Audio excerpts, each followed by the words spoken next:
Venus and Adonis by William Shakespeare. Read by Arthur L. Wood.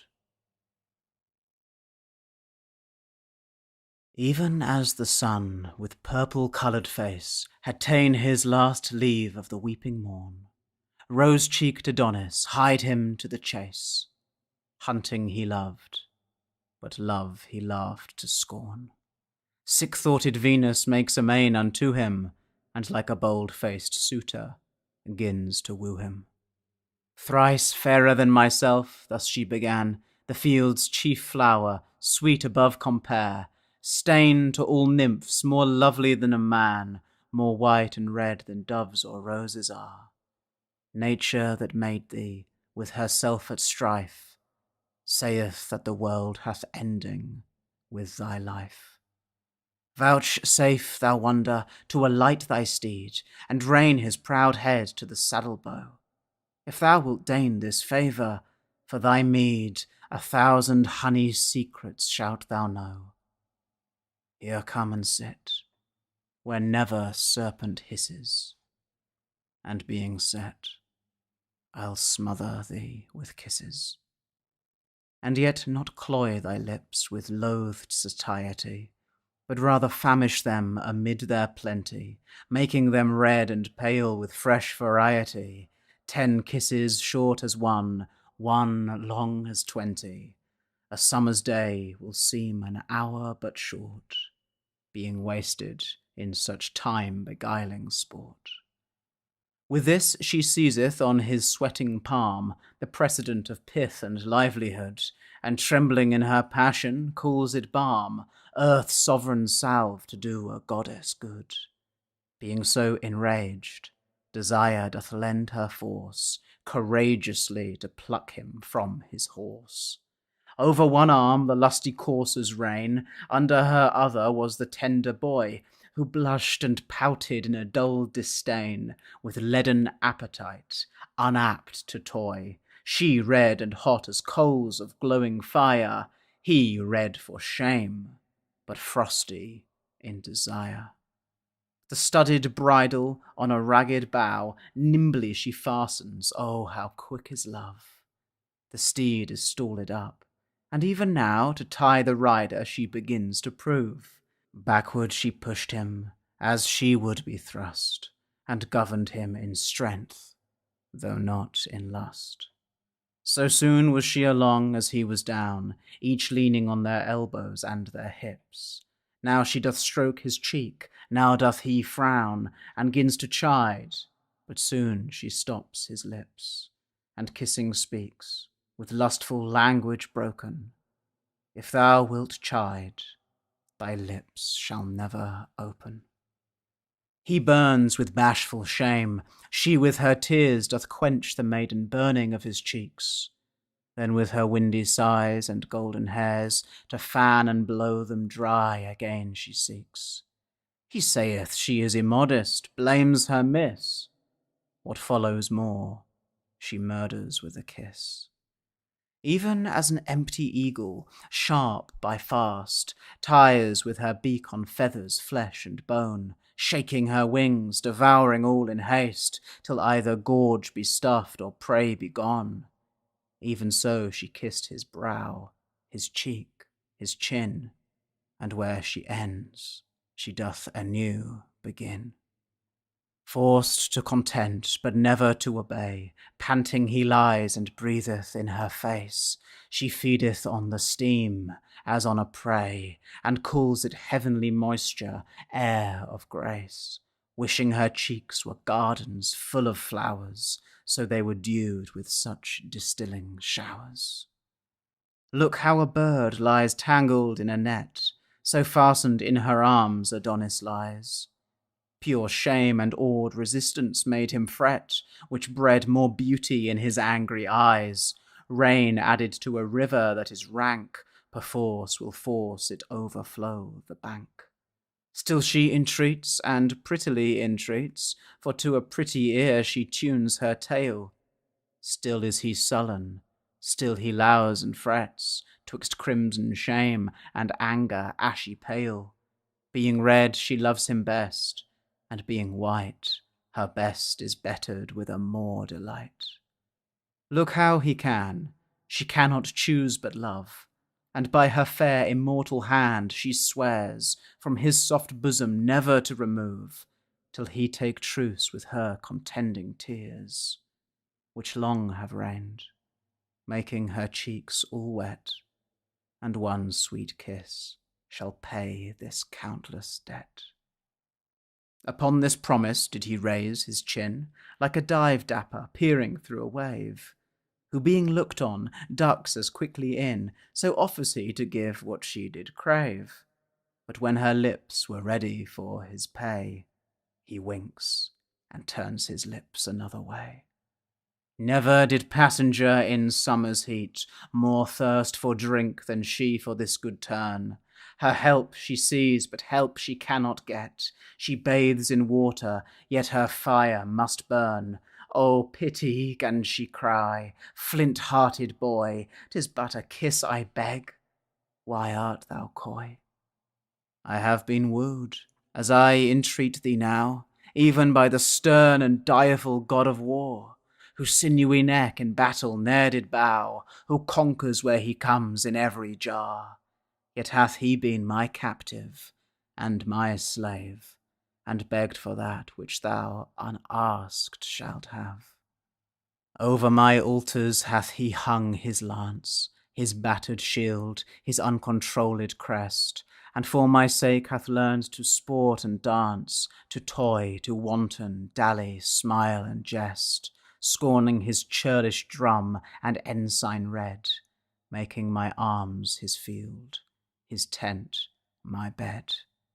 Thus he that overruled, I overswayed, leading him prisoner in a red rose chain. Strong-tempered steel his stronger strength obeyed, yet was he servile to my coy disdain. O be not proud, nor brag not of thy might, for mastering her that foiled the god of fight. Touch but my lips with those fair lips of thine, though mine be not so fair, yet are they red. The kiss shall be thine own as well as mine. What seest thou in the ground? Hold up thy head, look in mine eyeballs. There thy beauty lies. Then why not lips on lips, since eyes in eyes? Art thou ashamed to kiss? Then wink again, and I will wink, so shall the day seem night. Love keeps his revels where there are but twain. Be bold to play. Our sport is not in sight. These blue-veined violets whereon we lean never can blab nor know what we mean. The tender spring upon thy tempting lip shows thee unripe, yet mayest thou well be tasted. Make use of time, let not advantage slip. Beauty within itself should not be wasted. Fair flowers that are not gathered in their prime rot and consume themselves in little time. Were I hard-favoured, foul or wrinkled old, ill-nurtured, crooked, churlish, harsh in voice, or worn, despised, rheumatic and cold, thick-sighted, barren, lean and lacking juice, then mightst thou pause, for then I were not for thee. But having no defects, why dost abhor me? Thou canst not see one wrinkle in my brow. Mine eyes are grey and bright and quick in turning. My beauty as the spring doth yearly grow. My flesh is soft and plump, my marrow burning. My smooth moist hand, were it with thy hand felt, would in thy palm dissolve, or seem to melt. Bid me discourse, I will enchant thine ear, or like a fairy trip upon the green, or like a nymph with long dishevelled hair, dance on the sands and yet no footing seen. Love is a spirit all compact of fire, not gross to sink, but light and will aspire. Witness this primrose bank whereon I lie, these forceless flowers like sturdy trees support me. Two strengthless doves will draw me through the sky, from morn till night, even where I list to sport me. Is love so light, sweet boy? And may it be that thou should think it heavy unto thee? Is thine own heart to thine own face affected? Can thy right hand seize love upon thy left?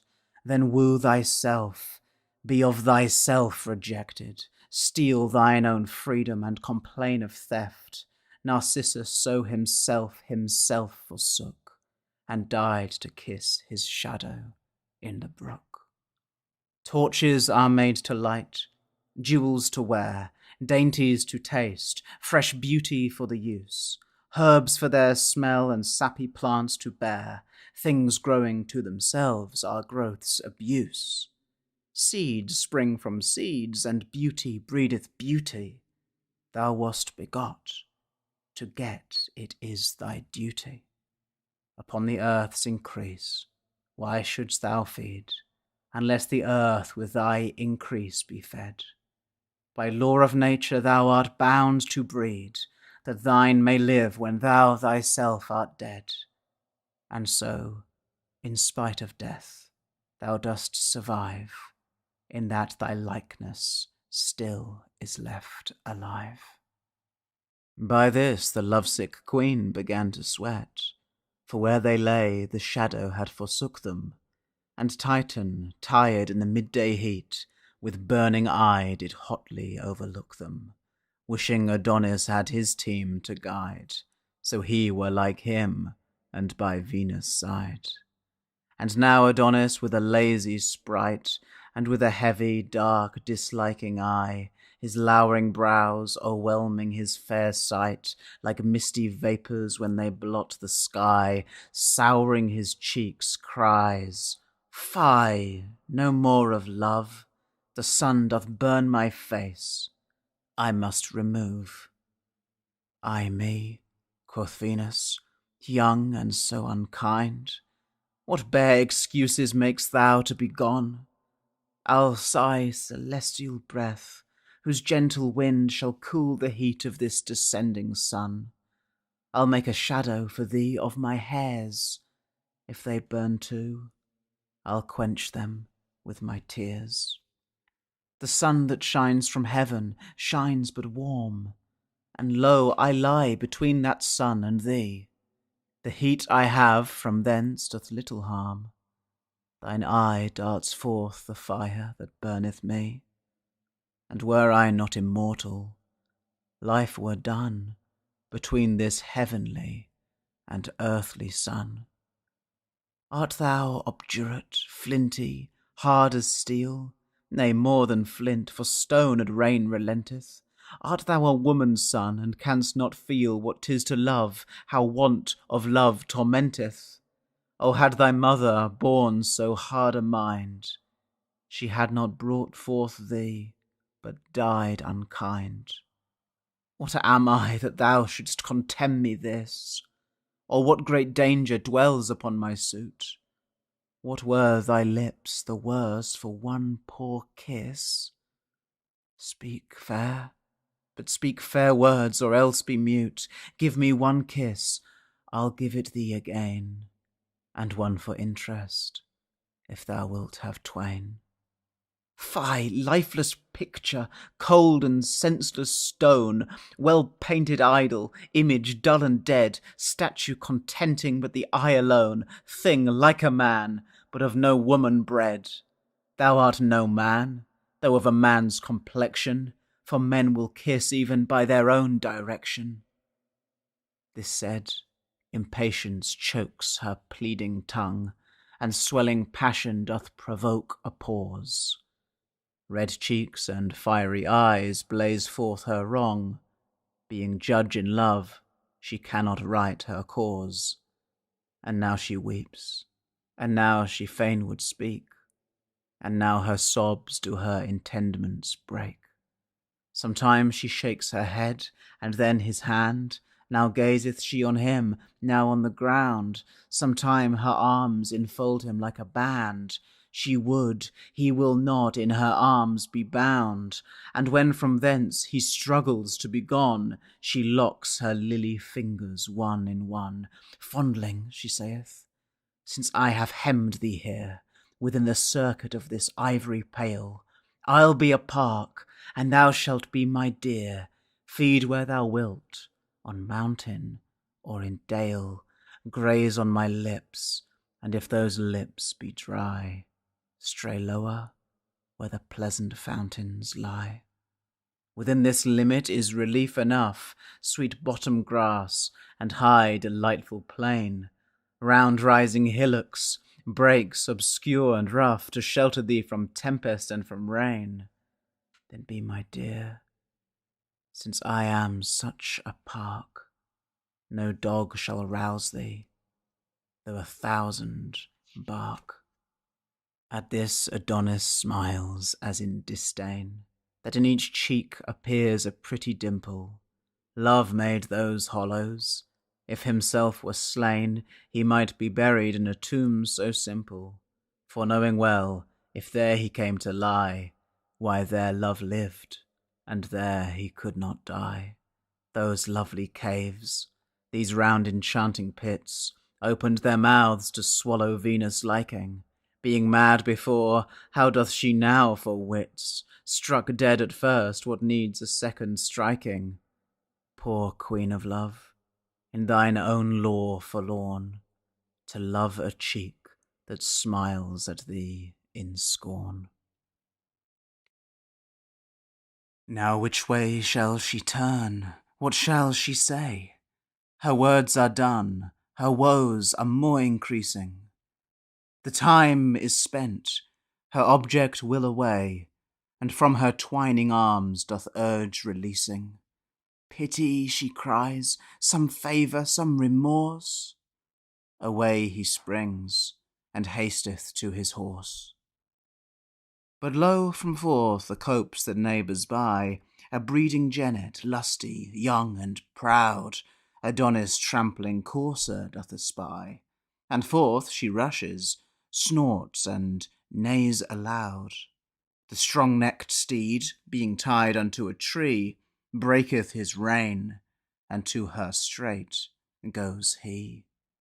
Imperiously he leaps, he neighs, he bounds, and now his woven girths he breaks asunder. The bearing earth with his hard hoof he wounds, whose hollow womb resounds like heaven's thunder. The iron bit he crusheth 'tween his teeth, controlling what he was controlled with.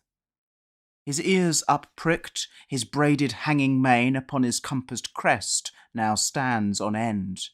His nostrils drink the air, and forth again as from a furnace vapours doth he send. His eye, which scornfully glisters like fire, shows his hot courage and his high desire.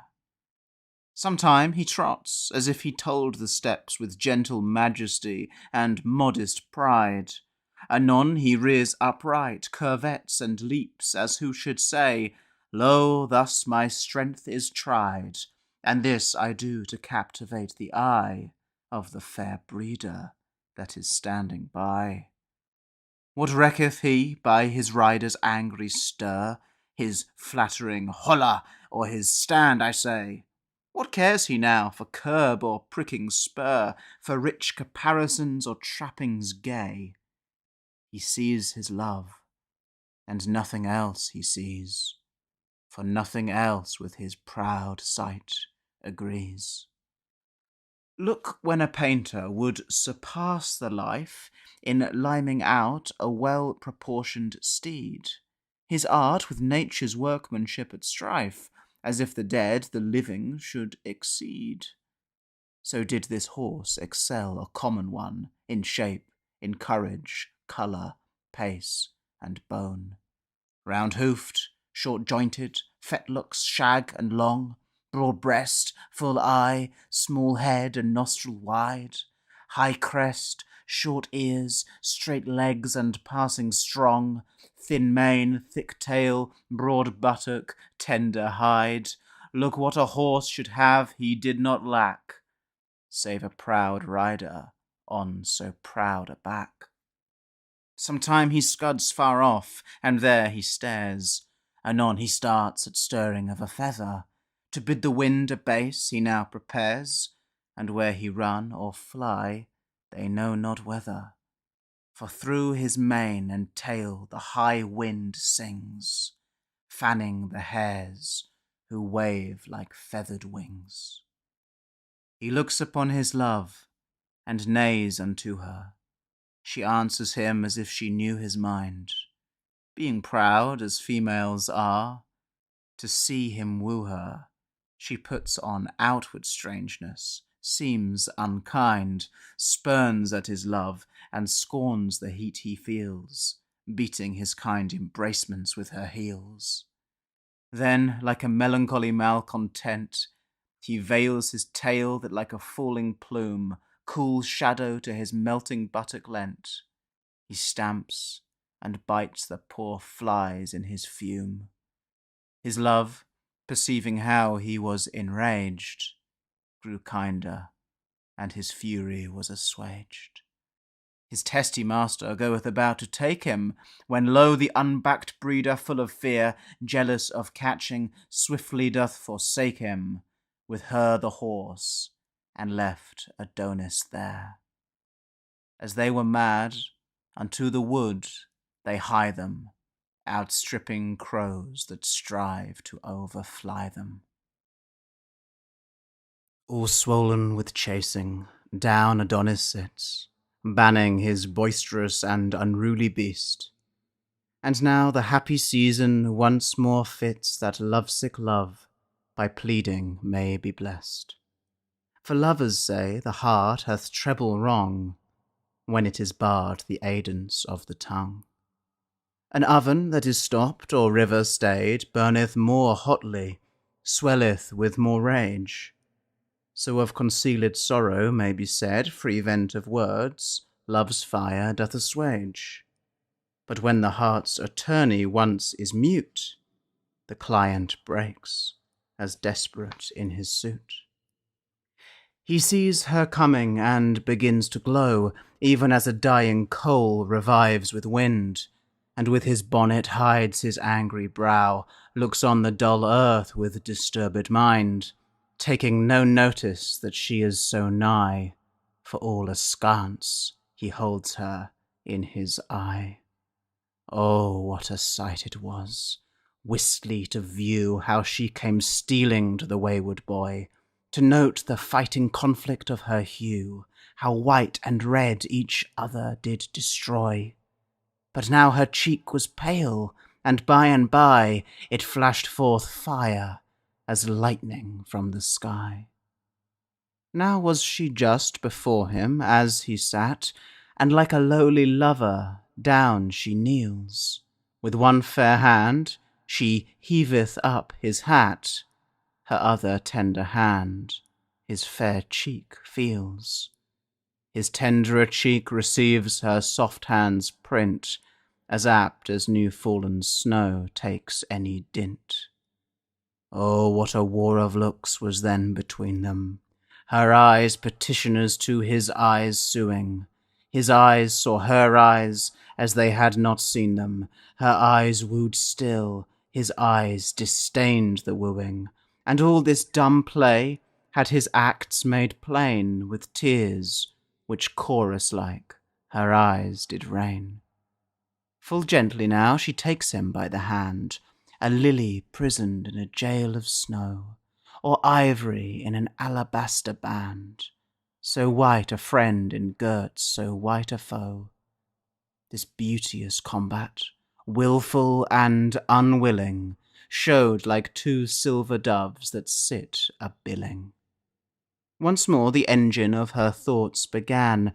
O fairest mover on this mortal round, would thou wert as I am, and I a man, my heart all whole as thine, thy heart my wound. For one sweet look, thy help I would assure thee, though nothing but my body's bane would cure thee. Give me my hand, saith he, why dost thou feel it? Give me my heart, saith she, and thou shalt have it. O give it me, lest thy hard heart do steal it, and being steeled, soft sighs can never grave it. Then love's deep groans I never shall regard, because Adonis' heart hath made mine hard. For shame, he cries, let go and let me go. My day's delight is past, my horse is gone. And 'tis your fault I am bereft him so. I pray you hence, and leave me here alone. For all my mind, my thought, my busy care is how to get my palfrey from the mare. Thus she replies, thy palfrey, as he should, welcomes the warm approach of sweet desire. Affection is a coal that must be cooled, else, suffered, it will set the heart on fire. The sea hath bounds, but deep desire hath none. Therefore no marvel though thy horse be gone. How like a jade he stood, tied to the tree, servilely mastered with a leathern rein. But when he saw his love, his youth's fair fee, he held such petty bondage in disdain, throwing the base thong from his bending crest, enfranchising his mouth, his back, his breast. Who sees his true love in her naked bed, teaching the sheets a whiter hue than white? But when his glutton eye so full hath fed, his other agents aim at like delight. Who is so faint that dares not be so bold to touch the fire, the weather being cold? Let me excuse thy courser, gentle boy, and learn of him, I heartily beseech thee, to take advantage on presented joy. Though I were dumb, yet his proceedings teach thee. O learn to love, the lesson is but plain, and once made perfect, never lost again. I know not love, quoth he, nor will not know it, unless it be a boar, and then I chase it. 'Tis much to borrow, and I will not owe it. My love to love is love but to disgrace it. For I have heard it is a life in death that laughs and weeps, and all but with a breath. Who wears a garment shapeless and unfinished? Who plucks the bud before one leaf put forth? If springing things be any jot diminished, they wither in their prime, prove nothing worth. The colts that backed and burdened being young, loseth his pride, and never waxeth strong. You hurt my hand with ringing, let us part, and leave this idle theme, this bootless chat. Remove your siege from my unyielding heart, to love's alarms it will not ope the gate. Dismiss your vows, your feigned tears, your flattery, for where a heart is hard, they make no battery. What canst thou talk? Quoth she. Hast thou a tongue? Oh, would thou hadst not, or I had no hearing. Thy mermaid's voice hath done me double wrong. I had my load before, now pressed with bearing. Melodious discord, heavenly tune harsh sounding, ears deep sweet music, and heart's deep sore wounding. Had I no eyes but ears, my ears would love that inward beauty and invisible. Or were I deaf, thy outward parts would move each part in me that were but sensible. Though neither eyes nor ears to hear nor see, yet should I be in love by touching thee. Say that the sense of feeling were bereft me, and that I could not see, nor hear, nor touch, and nothing but the very smell were left me. Yet would my love to thee be still as much, for from the stillatry of thy face excelling comes breath perfumed that breedeth love by smelling. But oh, what banquet wert thou to the taste, being nurse and feeder of the other four! Would they not wish the feast might ever last, and bid suspicion double lock the door, lest jealousy, that sour unwelcome guest, should by his stealing in disturb the feast? Once more the ruby-coloured portal opened, which to his speech did honey passage yield. like a red morn that ever yet betokened wrack to the seaman, tempest to the field, sorrow to the shepherds, woe unto the birds, gusts and foul flaws to herdmen and to herds. This ill presage advisedly she marketh, even as the wind is hushed before it raineth, or as the wolf doth grin before he barketh, or as the berry breaks before it staineth, or like the deadly bullet of a gun, his meaning struck her ere his words begun. And at his look she flatly falleth down, for looks kill love, and love by looks reviveth. A smile recures the wounding of a frown, but blessed bankrupt that by love so thriveth, the silly boy, believing she is dead, claps her pale cheek till clapping makes it red. And all amazed break off his late intent, for sharply he did think to reprehend her, which cunning love did wittily prevent. Fair fool the wit that can so well defend her. For on the grass she lies as she were slain, till his breath breatheth life in her again. He wrings her nose, he strikes her on the cheeks, he bends her fingers, holds her pulses hard. He chafes her lips, 1,000 ways he seeks to mend the hurt that his unkindness marred. He kisses her, and she, by her good will never rise, so he will kiss her still. The night of sorrow now is turned to day. Her 2 blue windows faintly she upheaveth, like the fair sun, when in his fresh array he cheers the morn and all the earth relieveth. And as the bright sun glorifies the sky, so is her face illumined with her eye, whose beams upon his hairless face are fixed, as if from thence they borrowed all their shine. Were never 4 such lamps together mixed, had not his clouded with his brows repine. But hers, which through the crystal tears gave light, shone like the moon in water seen by night. "Oh, where am I," quoth she, "in earth or heaven, or in the ocean drenched, or in the fire? What hour is this, or morn or weary even? Do I delight to die, or life desire? But now I lived, and life was death's annoy. But now I died, and death was lively joy. Oh, thou didst kill me once again.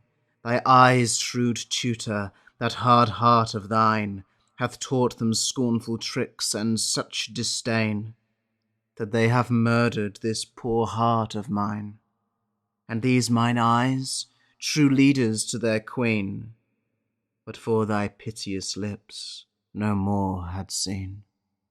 Long may they kiss each other for this cure.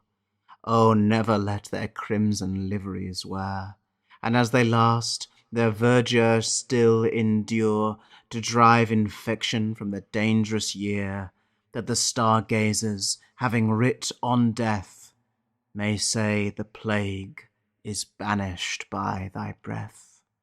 Pure lips, sweet seals in my soft lips imprinted, what bargains may I make, still to be sealing?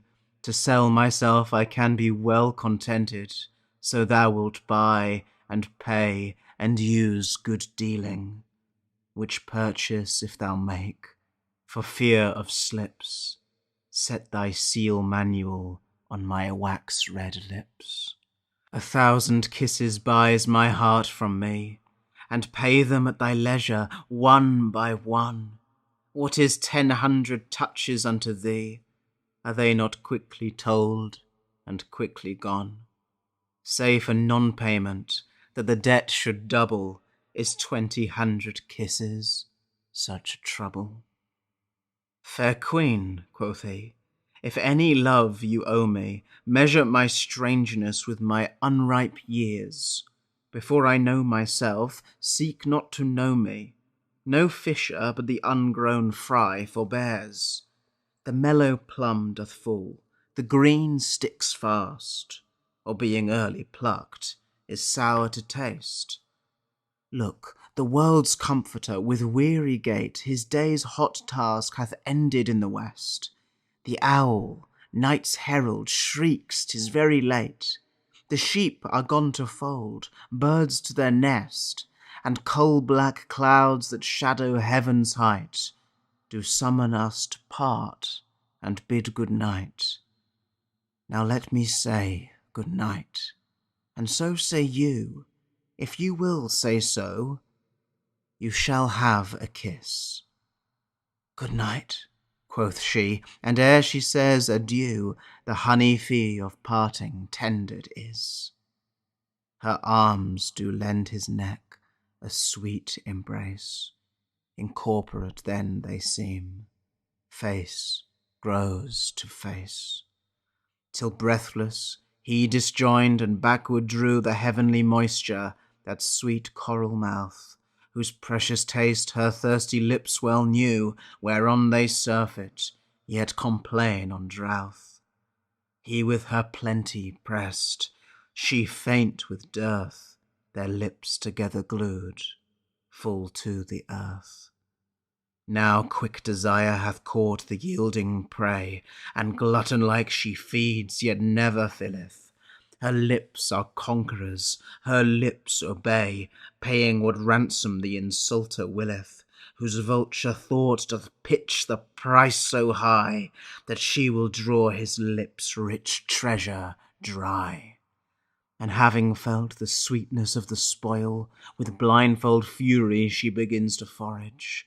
Her face doth reek and smoke, her blood doth boil, and careless lust stirs up a desperate courage, planting oblivion, beating reason back, forgetting shame's pure blush and honour's rack. Hot, faint, and weary, with her hard embracing, like a wild bird being tamed with too much handling, or as the fleet-foot roe that's tired with chasing, or like the froward infant stilled with dandling, he now obeys, and now no more resisteth, while she takes all she can, not all she listeth. What wax so frozen but dissolves with tempering, and yields at last to every light impression? Things out of hope are compassed oft with venturing, chiefly in love, whose leave exceeds commission. Affection faints not like a pale-faced coward, but then woos best, when most his choice is froward. When he did frown, oh, had she then gave over, such nectar from his lips she had not sucked. Foul words and frowns must not repel a lover. What though the rose have prickles? Yet 'tis plucked. Were beauty under 20 locks kept fast, yet love breaks through and picks them all at last. For pity now she can no more detain him. The poor fool prays her that he may depart. She is resolved no longer to restrain him, bids him farewell, and look well to her heart. The which by Cupid's bow she doth protest, he carries thence encaged in his breast. Sweet boy, she says, this night I'll waste in sorrow, for my sick heart commands mine eyes to watch. Tell me, love's master, shall we meet tomorrow? Say, shall we, shall we? Wilt thou make the match? He tells her, no, tomorrow he intends to hunt the boar with certain of his friends. The boar, quoth she, whereat a sudden pale, like lawn being spread upon the blushing rose, usurps her cheek. She trembles at his tail, and on his neck her yoking arm she throws.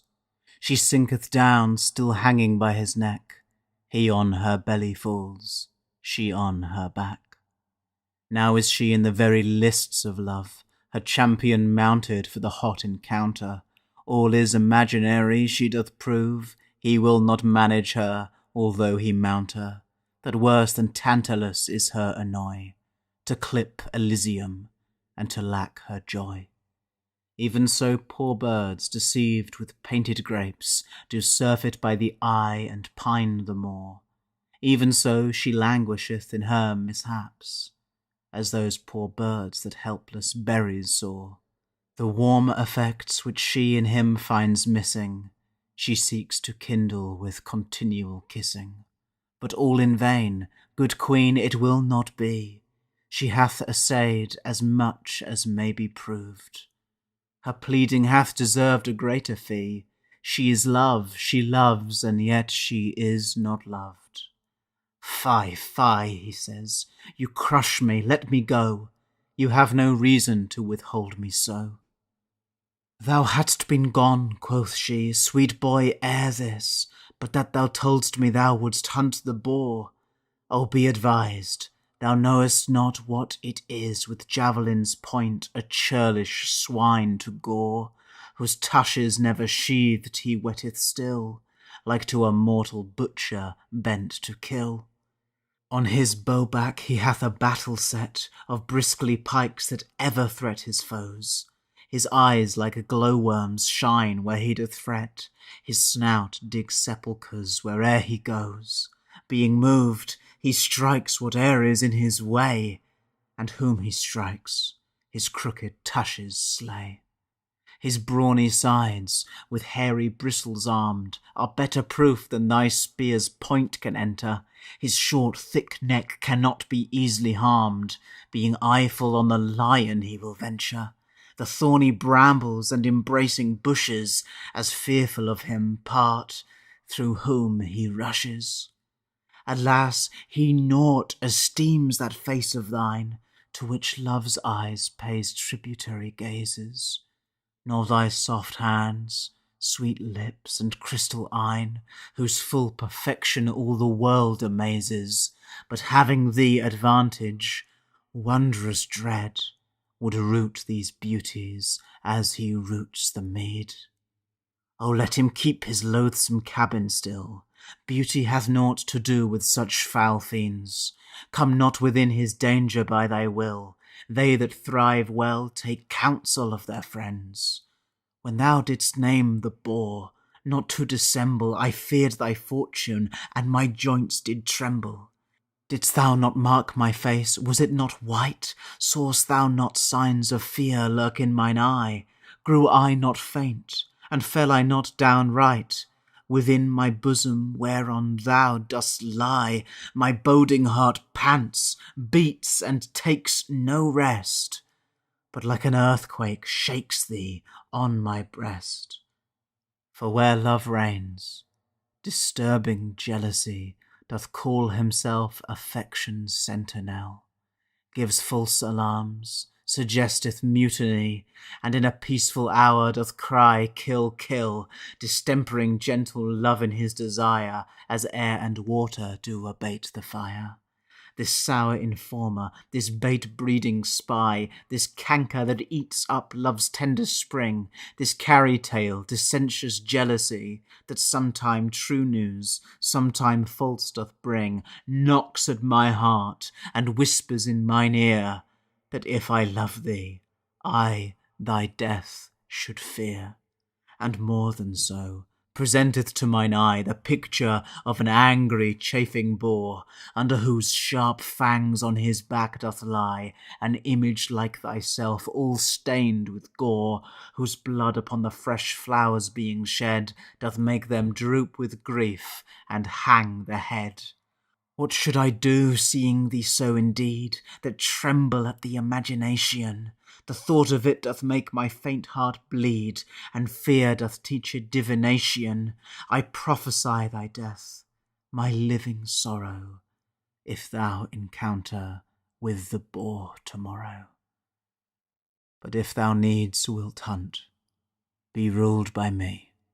Uncouple at the timorous flying hare, or at the fox which lives by subtlety, or at the roe which no encounter dare, pursue these fearful creatures o'er the downs, and on thy well-breathed horse keep with thy hounds. And when thou hast on foot the purblind hare, mark the poor wretch, to overshoot his troubles, how he outruns the wind, and with what care he cranks and crosses with 1,000 doubles. The many musets through the which he goes are like a labyrinth to amaze his foes. Sometime he runs among a flock of sheep, to make the cunning hounds mistake their smell, and sometime where earth-delving conies keep, to stop the loud pursuers in their yell, and sometimes sorteth with a herd of deer, danger deviseth shifts, wit waits on fear. For there his smell with others being mingled, the hot scent snuffing hounds are driven to doubt, ceasing their clamorous cry till they have singled with much ado the cold fault cleanly out. Then do they spend their mouths, echo replies, as if another chase were in the skies. By this poor Wat, far off upon a hill, stands on his hinder legs with listening ear, to hearken if his foes pursue him still. Anon their loud alarums he doth hear, and now his grief may be compared well to one sore sick that hears the passing bell. Then shalt thou see the dew-bedebbled wretch turn and return, indenting with the way. Each envious briar his weary legs do scratch, each shadow makes him stop, each murmur stay, for misery is trodden on by many, and being low, never relieved by any. Lie quietly and hear a little more, nay, do not struggle, for thou shalt not rise, to make thee hate the hunting of the boar. Unlike myself thou hearest me moralize, applying this to that and so to so, for love can comment upon every woe. Where did I leave? No matter where, quoth he. Leave me, and then the story aptly ends. The night is spent. Why, what of that? Quoth she. I am, quoth he, expected of my friends, and now 'tis dark, and going I shall fall. In night, quoth she, desire sees best of all. But if thou fall, oh then imagine this, the earth in love with thee, thy footing trips, and all is but to rob thee of a kiss. Rich praise make true men thieves, so do thy lips make modest Dian cloudy and forlorn, lest she should steal a kiss and die forsworn. Now of this dark night I perceive the reason. Cynthia for shame obscures her silver shine, till forging nature be condemned of treason for stealing moulds from heaven that were divine, wherein she framed thee, in high heaven's despite, to shame the sun by day and her by night. And therefore hath she bribed the destinies to cross the curious workmanship of nature, to mingle beauty with infirmities, and pure perfection with impure defeature, making it subject to the tyranny of mad mischances and much misery. As burning fevers, agues, pale and faint, life-poisoning pestilence and frenzies wooed, the marrow-eating sickness whose attaint disorder breeds by heating of the blood, surfeits, impostumes, grief and damned despair, swear nature's death for framing thee so fair. And not the least of all these maladies, but in 1 minute's fight brings beauty under, both favour, savour, hue, and qualities, whereat the impartial gazer late did wonder, are on the sudden wasted, thawed, and done, as mountain snow melts with the midday sun. Therefore, despite of fruitless chastity, love-lacking vestals and self-loving nuns, that on the earth would breed a scarcity and barren dearth of daughters and of sons, be prodigal. The lamp that burns by night dries up his oil to lend the world his light. What is thy body but a swallowing grave, seeming to bury that posterity which by the rights of time thou needs must have, if thou destroy them not in dark obscurity. If so, the world will hold thee in disdain, sith in thy pride so fair a hope is slain.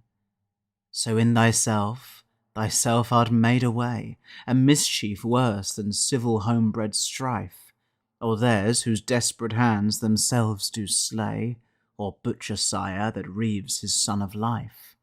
Foul cankering rust the hidden treasure frets, but gold that's put to use more gold begets. Nay then, quoth Adon, you will fall again into your idle over-handled theme. The kiss I gave you is bestowed in vain, and all in vain you strive against the stream. For by this black-faced night, desire's foul nurse, your treatise makes me like you worse and worse. If love have lent you 20,000 tongues, and every tongue more moving than your own, bewitching like the wanton mermaid songs, yet from mine ear the tempting tune is blown. For know, my heart stands armed in mine ear, and will not let a false sound enter there, lest the deceiving harmony should run into the quiet closure of my breast, and then my little heart were quite undone in his bedchamber to be barred of rest. No, lady, no, my heart longs not to groan, but soundly sleeps, while now it sleeps alone. What have you urged that I cannot reprove? The path is smooth that leadeth on to danger. I hate not love, but your device in love, that lends embracements unto every stranger. You do it for increase. Oh, strange excuse, when reason is the board to lust's abuse. Call it not love, for love to heaven is fled, since sweating lust on earth usurped his name, under whose simple semblance he hath fed upon fresh beauty, blotting it with blame, which the hot tyrant stains and soon bereaves, as caterpillars do the tender leaves. Love comforteth like sunshine after rain, but lust's effects is tempest after sun. Love's gentle spring doth always fresh remain. Lust's winter comes ere summer half be done. Love surfeits not. Lust like a glutton dies. Love is all truth. Lust full of forged lies. More I could tell, but more I dare not say. The text is old, the orator too green. Therefore in sadness now I will away. My face is full of shame, my heart of teen. Mine ears that to your wanton talk attended do burn themselves for having so offended. With this he breaketh from the sweet embrace of those fair arms which bound him to her breast, and homeward through the dark land runs apace, leaves love upon her back, deeply distressed. Look how a bright star shooteth from the sky, so glides he in the night from Venus' eye. Which after him she darts, as one on shore gazing upon a late embarked friend, till the wild waves will have him seen no more, whose ridges with the meeting clouds contend. So did the merciless and pitchy night fold in the object that did feed her sight. Whereat amazed, as one that unaware hath dropped a precious jewel in the flood, or astonished as night wanderers often are, their light blown out in some mistrustful wood. Even so confounded, in the dark she lay, having lost the fair discovery of her way.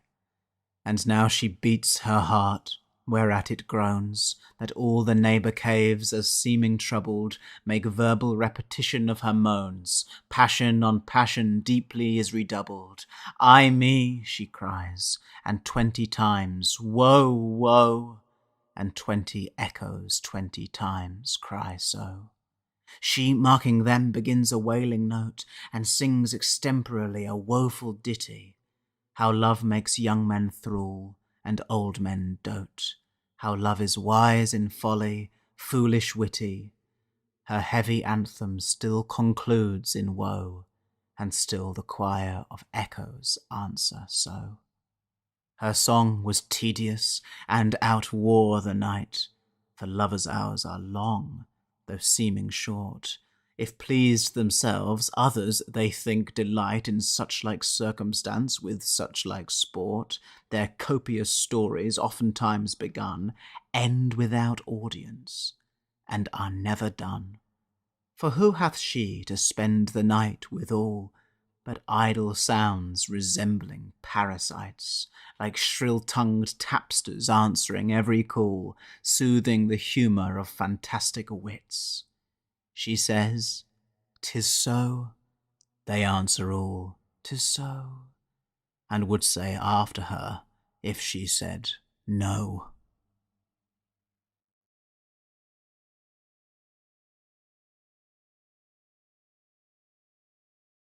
Lo, here the gentle lark, weary of rest, from his moist cabinet mounts up on high, and wakes the morning, from whose silver breast the sun ariseth in his majesty, who doth the world so gloriously behold, that cedar tops and hills seem burnished gold. Venus salutes him with this fair good morrow. O thou clear god and patron of all light, from whom each lamp and shining star doth borrow the beauteous influence that makes him bright. There lives a son that sucked an earthly mother may lend thee light, as thou dost lend to other. This said, she hasteth to a myrtle grove, musing the morning is so much o'erworn, and yet she hears no tidings of her love. She hearkens for his hounds and for his horn. Anon she hears them chant it lustily, and all in haste she coasteth to the cry. And as she runs, the bushes in the way, some catch her by the neck, some kiss her face, some twined about her thigh to make her stay. She wildly breaketh from their strict embrace, like a milch doe, whose swelling dugs do ache, hasting to feed her fawn hid in some brake. By this she hears the hounds are at a bay, whereat she starts like one that spies an adder wreathed up in fatal folds just in his way, the fear whereof doth make him shake and shudder. Even so the timorous yelping of the hounds appalls her senses, and her spirit confounds. For now she knows it is no gentle chase, but the blunt boar, rough bear, or lion proud, because the cry remaineth in one place, where fearfully the dogs exclaim aloud, finding their enemy to be so cursed, they all strain courtesy, who shall cope him first. This dismal cry rings sadly in her ear, through which it enters to surprise her heart, who, overcome by doubt and bloodless fear, with cold pale weakness numbs each feeling part.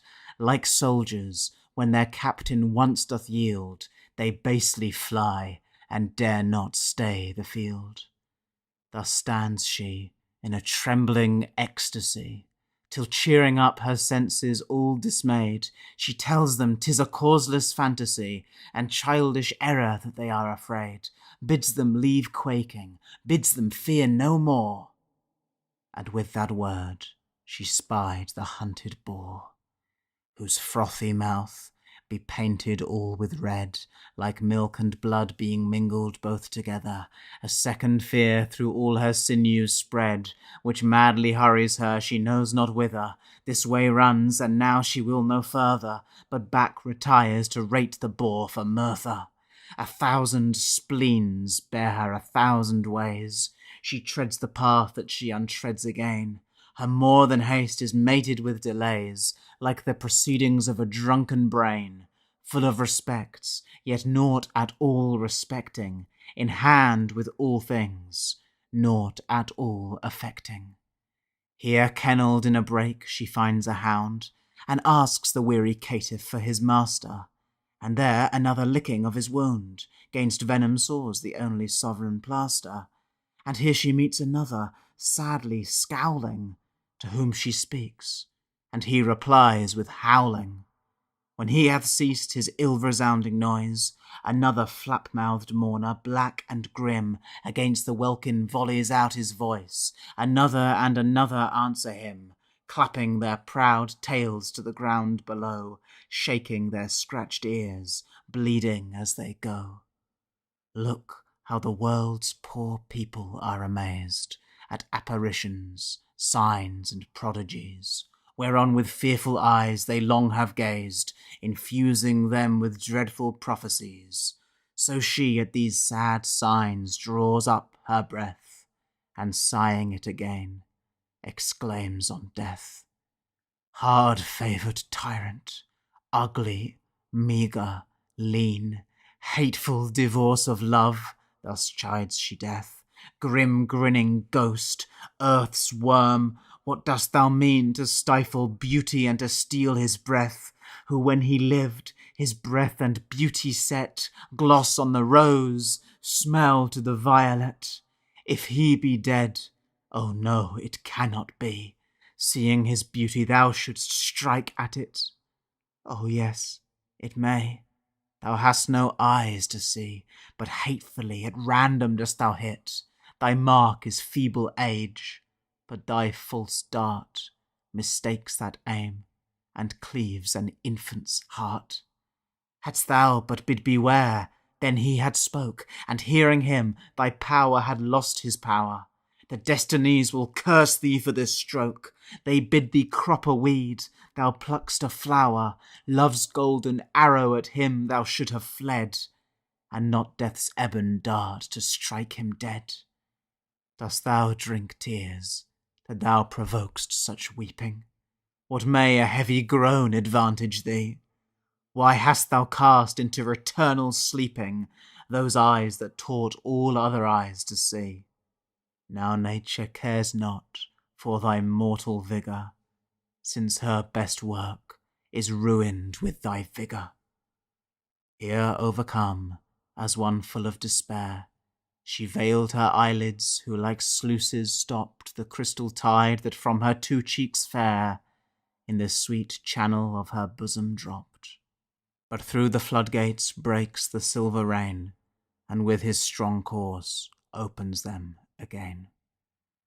Oh, how her eyes and tears did lend and borrow, her eye seen in the tears, tears in her eye, both crystals where they viewed each other's sorrow, sorrow that friendly sighs sought still to dry.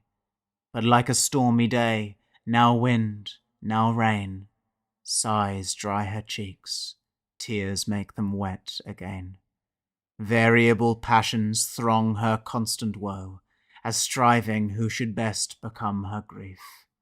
All entertained, each passion labours so that every present sorrow seemeth chief, but none is best. Then join they all together, like many clouds consulting for foul weather. By this, far off she hears some huntsman holler, a nurse's song ne'er pleased her babe so well. The dire imagination she did follow, this sound of hope doth labour to expel. For now reviving joy bids her rejoice, and flatters her it is Adonis' voice. Whereat her tears began to turn their tide, being prisoned in her eye like pearls in glass.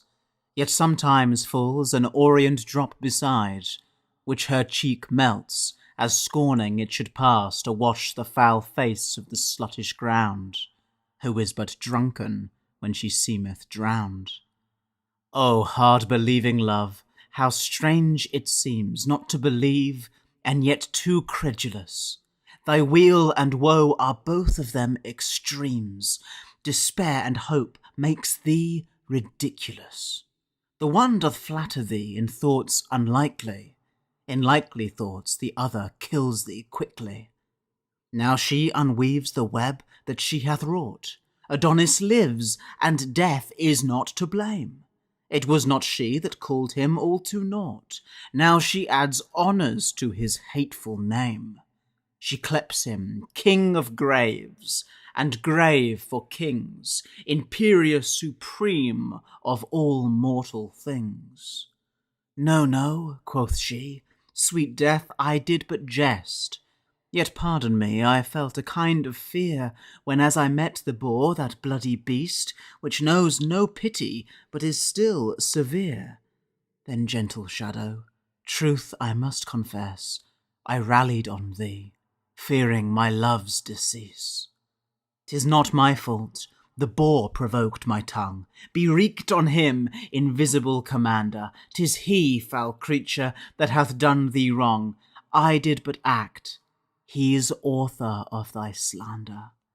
Grief hath two tongues, and never woman yet could rule them both without 10 women's wit.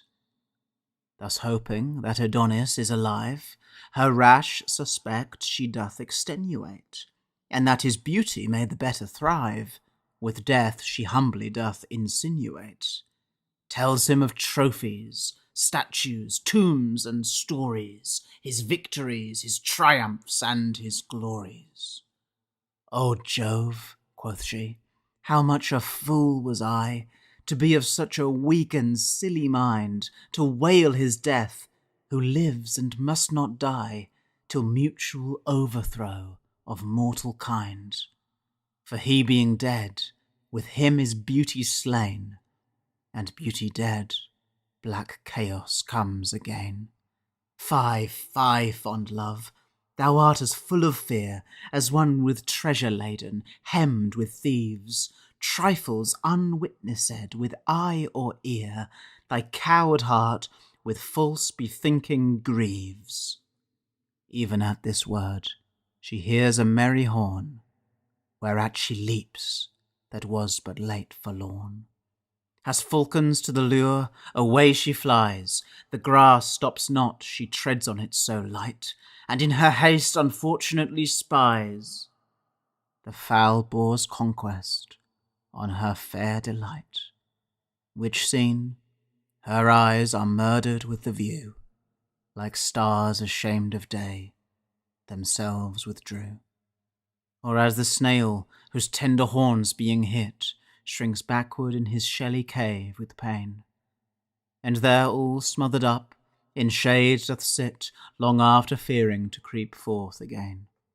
So at his bloody view, her eyes are fled into the deep dark cabins of her head, where they resign their office and their light to the disposing of her troubled brain, who bids them still consort with ugly night, and never wound the heart with looks again, who, like a king perplexed in his throne, by their suggestion gives a deadly groan, whereat each tributary subject quakes, as when the wind imprisoned in the ground, struggling for passage, earth's foundation shakes, which with cold terror doth men's minds confound.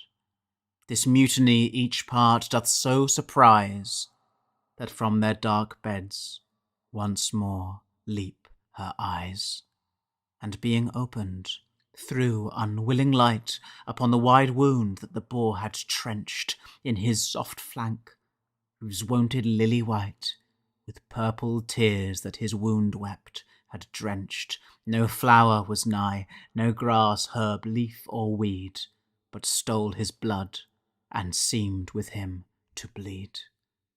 This solemn sympathy poor Venus noteth. Over one shoulder doth she hang her head. Dumbly she passions, frantically she doteth. She thinks he could not die, he is not dead. Her voice is stopped, her joints forget to bow. Her eyes are mad, that they have wept till now. Upon his hurt she looks so steadfastly, that her sight dazzling makes the wound seem 3. And then she reprehends her mangling eye, that makes more gashes where no breach should be. His face seems twain, each several limb is doubled, for oft the eye mistakes, the brain being troubled. My tongue cannot express my grief for one, and yet, quoth she, behold 2 Adons dead. My sighs are blown away, my salt tears gone, mine eyes are turned to fire, my heart to lead. Heavy heart's lead melt at mine eyes' red fire, so shall I die by drops of hot desire. Alas, poor world, what treasure hast thou lost? What face remains alive that's worth the viewing?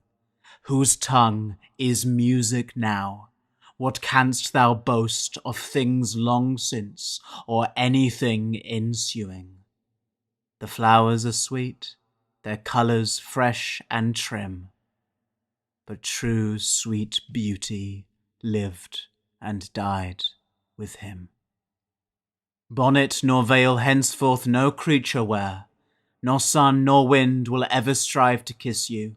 Having no fair to lose, you need not fear. The sun doth scorn you, and the wind doth hiss you. But when Adonis lived, sun and sharp air lurked like 2 thieves to rob him of his fair. And therefore would he put his bonnet on, under whose brim the gaudy sun would peep. The wind would blow it off, and being gone, play with his locks, then would Adonis weep. And straight in pity of his tender years, they both would strive who first should dry his tears. To see his face, the lion walked along behind some hedge, because he would not fear him. To recreate himself when he hath sung, the tiger would be tame and gently hear him. If he had spoke, the wolf would leave his prey, and never fright the silly lamb that day. When he beheld his shadow in the brook, the fishes spread on it their golden gills. When he was by, the birds such pleasure took, that some would sing, some other in their bills would bring him mulberries and ripe red cherries. He fed them with his sight, they him with berries. But this foul, grim, and urchin-snouted boar, whose downward eye still looketh for a grave, ne'er saw the beauteous livery that he wore, witness the entertainment that he gave.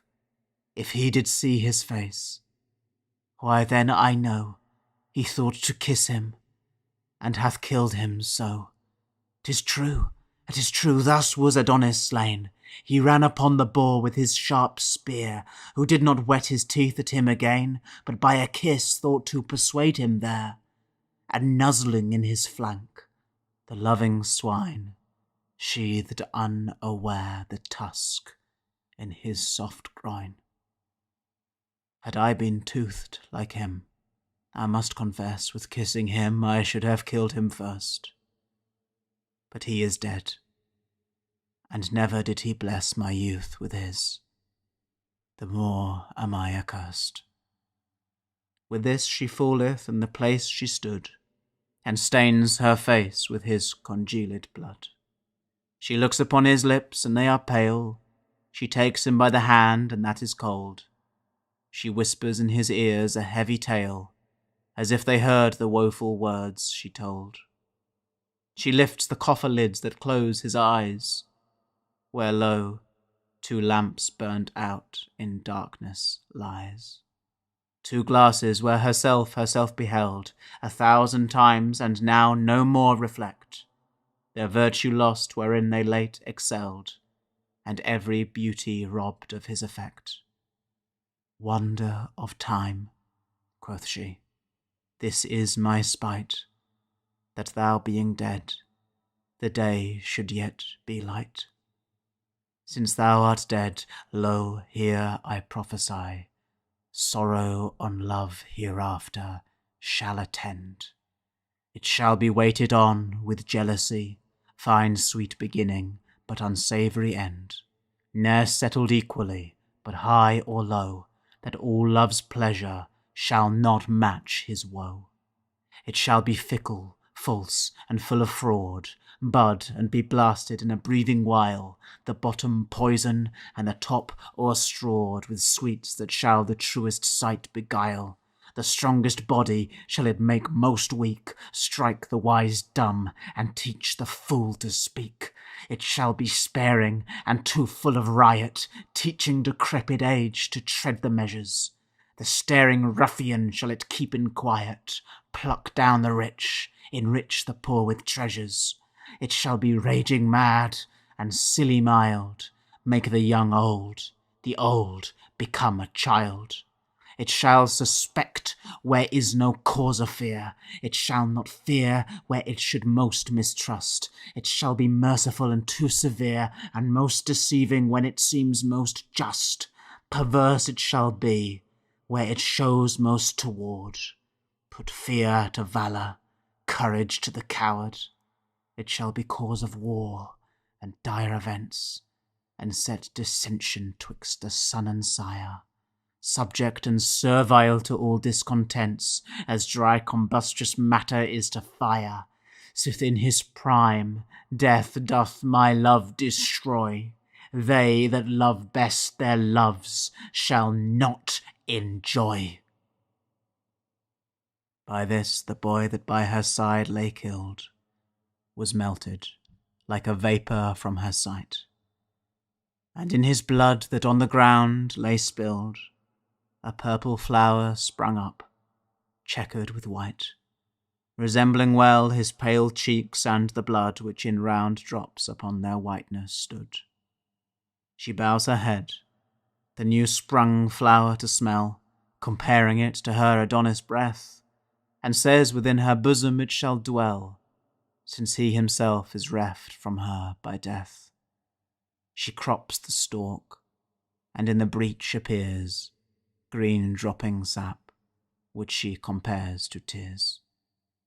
Poor flower, quoth she, this was thy father's guise, sweet issue of a more sweet-smelling sire. For every little grief to wet his eyes, to grow unto himself was his desire. And so 'tis thine. But no, it is as good to wither in my breast as in his blood. Here was thy father's bed, here in my breast.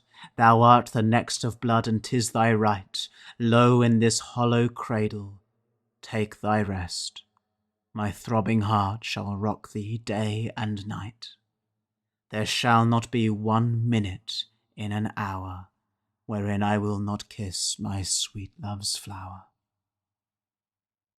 Thus weary of the world, away she hies, and yokes her silver doves, by whose swift aid their mistress mounted through the empty skies in her light chariot quickly is conveyed, holding their course to Paphos, where their queen means to immure herself and not be seen.